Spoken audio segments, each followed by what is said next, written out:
Hello दोस्तों, तो कैसे हैं आप लोग। आई होप कि दोस्तों आप सभी लोग एकदम मस्त होंगे। आज की जो हमारे धमाकेदार मूवी होने वाली है उसका नाम है पठान।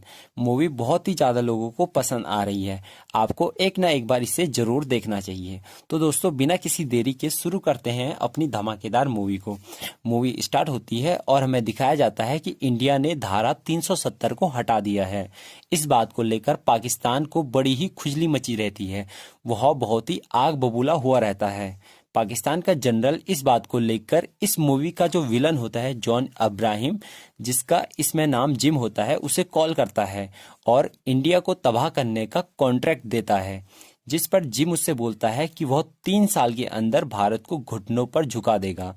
यहाँ पर जिम का पूरा फेस नहीं दिखाया जाता है, बस इतना ही पता चलता है कि वह बहुत ही बड़े आतंकवादी संगठन का लीडर होता है। अब हमें 3 साल बाद का सीन दिखाया जाता है जिसमें जिम का एक आदमी मिसाइल खरीदने के लिए आया रहता है। वह ऐसी मिसाइल होती है जिसे रडार भी नहीं पकड़ सकता और चलाने के बाद डायरेक्शन भी नहीं बदली जा सकती।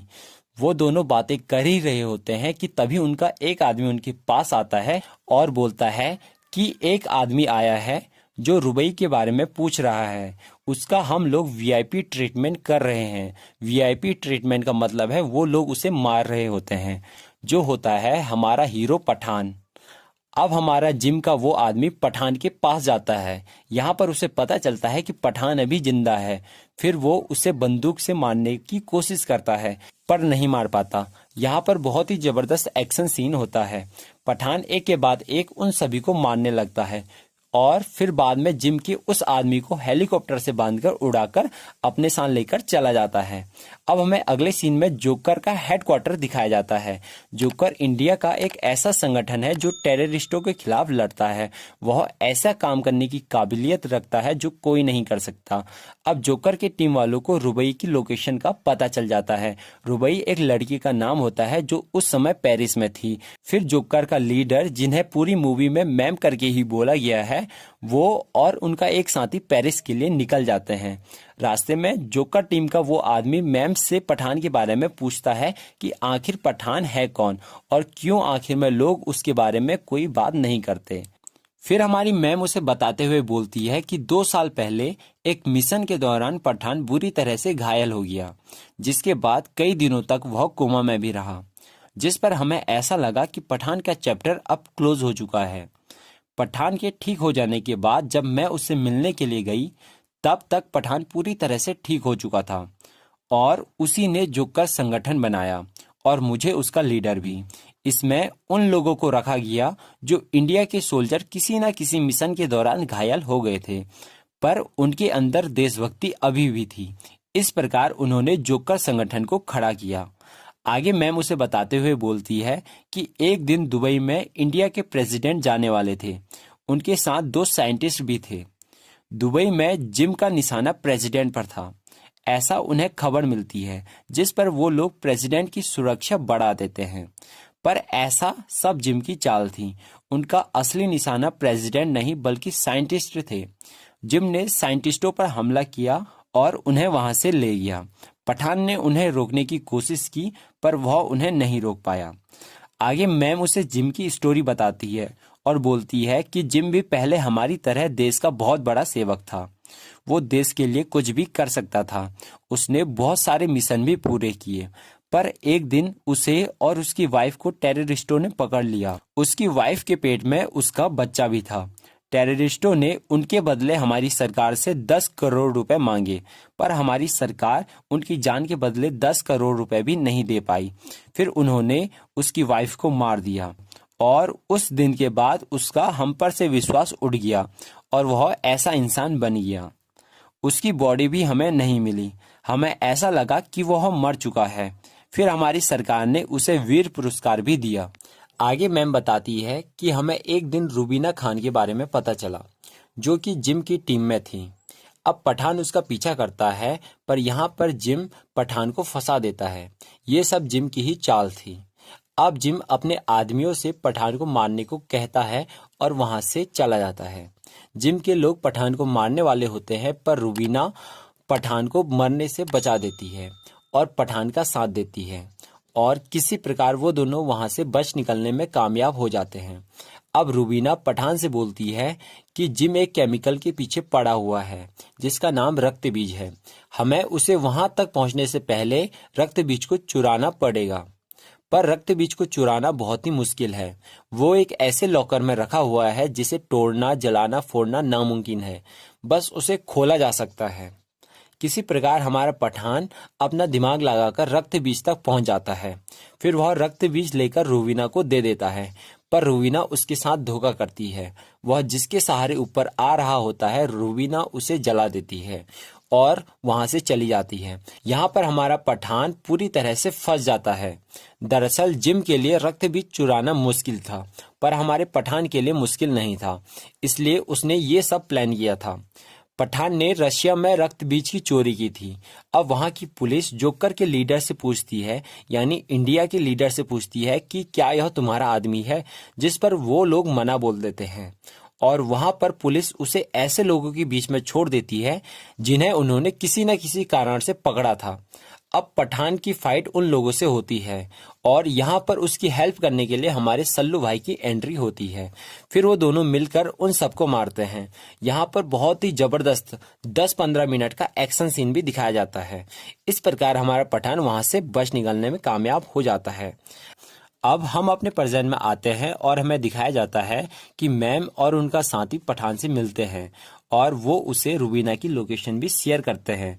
यहाँ पर वो आदमी भी होता है जिसे पठान शुरुआत में पकड़कर लाया होता है और यहाँ पर हमें पता चलता है कि जब मैम को रशिया वालों ने बुलाया था तब उसने मैम से कोड वर्ड में बातें की थी और हेल्प के लिए सल्लू भाई को बुलाया था। अब लोकेशन की मदद से पठान रूबीना तक पहुंच जाता है। अब रूबीना को भी अपनी गलती का एहसास हो जाता है क्योंकि जिम रक्त बीज की सहायता से एक ऐसा वायरस बनाने वाला था जिससे पूरी शहर को 1-2 दिनों में ही खत्म किया जा सकता था।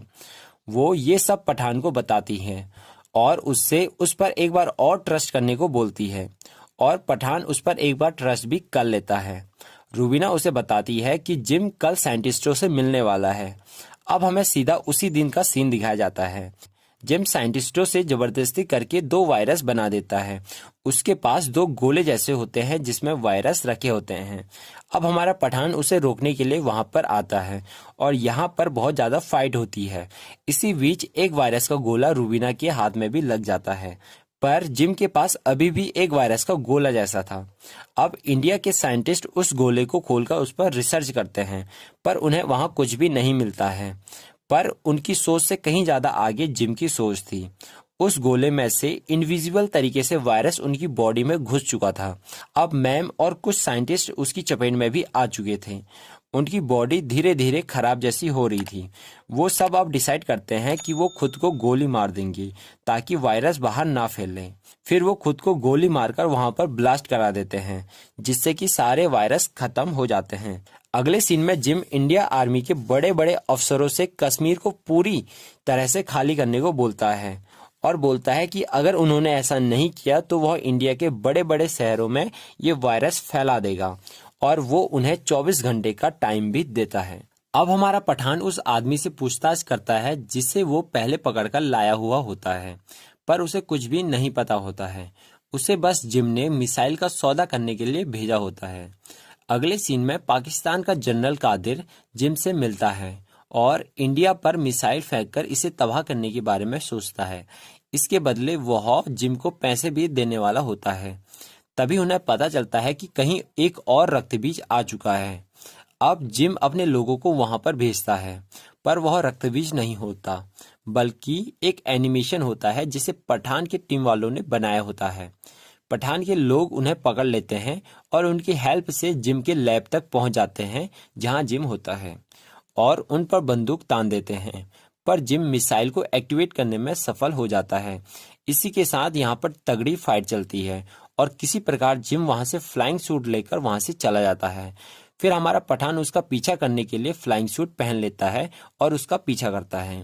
अब पठान के फ्रेंड लोग मिसाइल को डीएक्टिवेट कर देते हैं, पर मिसाइल के अंदर कुछ भी नहीं होता है। ये सब जिम की एक चाल होती है ताकि वह उनका ध्यान भटका सके।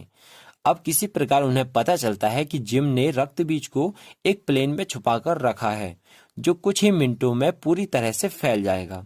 ये सब वो उस प्लेन के कैप्टन को भी बता देते हैं।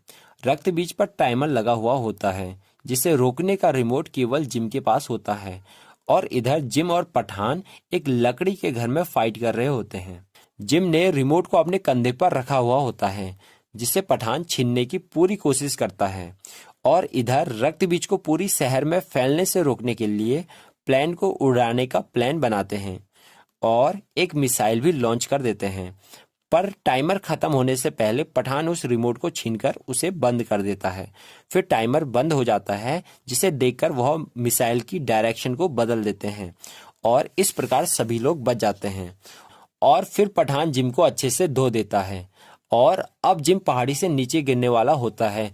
यहीं पर ही इस मूवी का फेमस डायलॉग आता है कि एक सोल्जर ये नहीं देखता कि देश ने उसके लिए क्या किया है, बल्कि वह ये देखता है कि वह देश के लिए क्या कर सकता है।